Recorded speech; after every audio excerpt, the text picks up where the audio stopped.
Общеобразовательная школа номер 3 города Аргун вошла в число школ Российской Федерации, участвующих в международном исследовании качества образования ПИЗа 2022.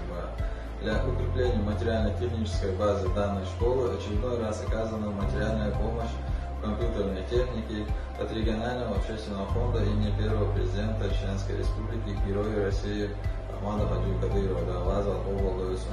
Это неоценимая помощь для дальнейшего совершенствования учебного процесса, в том числе для подготовки к данным исследованиям. Данные исследования имеют большое значение, так как по их результатам будет дана оценка качества образования Российской Федерации. Сундаггар дейл рейс хил аля айманини сивнин хотайпан унгона осталдырн. Тагын тхунбук қахылы даалм ола тайқи машси диканс биқын бахаусырдықтан. Дейл рейс хил